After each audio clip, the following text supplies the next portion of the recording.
Kapag ganito po ang inyong na-encounter, ang gagawin nyo lang po ay i-adjust lang yung ating air shutter na tinatawag or yung adjuster. Ito po yun. Tatlo po yan kasi C40 po ito. So tatlo yung kanyang air shutter o yung adjuster. Pero i-locate lang natin kung saan tayo mag-a-adjust. Katulad po nito, ito. Once na yellowish or pula, ang rotation lang po nito yung mga ma'am and sir ay counterclockwise. So pipihitin mo lang yan. So ito po yung tinutukoy ko sa inyo na air shutter. Kapag yellowish, i-rotate mo lang o i-adjust mo lang counterclockwise or pakaliwa. Ayan, nakikita nyo blue na siya mga ma'am and sir. So wag po kayong mag-alala sa kawang ng ating mga air shutter.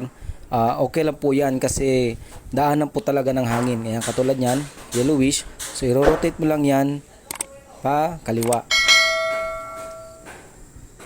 Pero kailangan po magbabase tayo ng pag-a-adjust doon sa kanyang apoy. Kapag bluey na siya, yan po yung saktong apoy niya.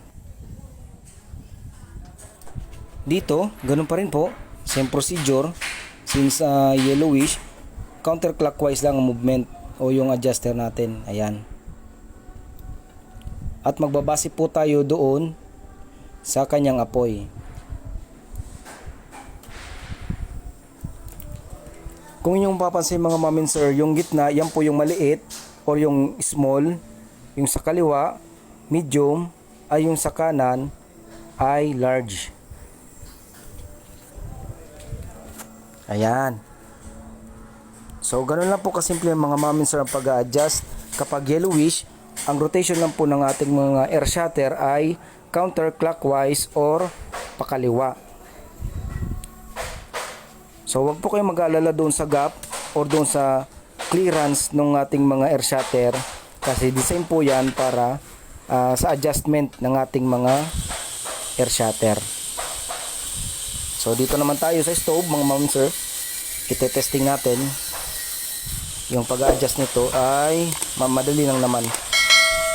Makikita mo yung adjustment nito mga ma'am sir o yung adjuster doon sa ilalim.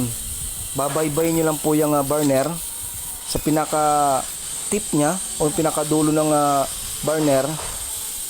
Makikita nyo po yung air shutter. Ayan.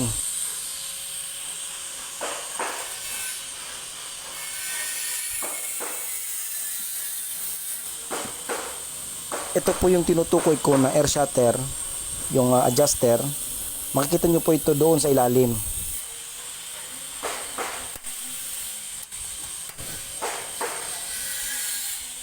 Dito po sa ilalim, mas mabilis natin malolocate yung tinatawag na air shutter mga ma'am and sir. Ito po yun. Sa pag-adjust, pipihitin nyo lang po ito ng dahan-dahan para makuha nyo po yung saktong timpla o saktong adjust ng air and gas mixture. Ayan mga ma'am and sir, nakita nyo na kulay asul na yung kanyang apoy. So dito naman tayo sa kabila, same procedure. Kaunting kaalaman lang po mga ma'am and sir.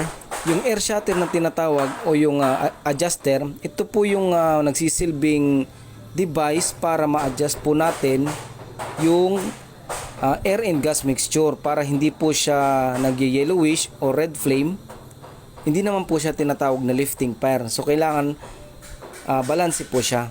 So yan po yung trabaho ng air shutter. Siya po yung nagbabalance ng air and gas mixture.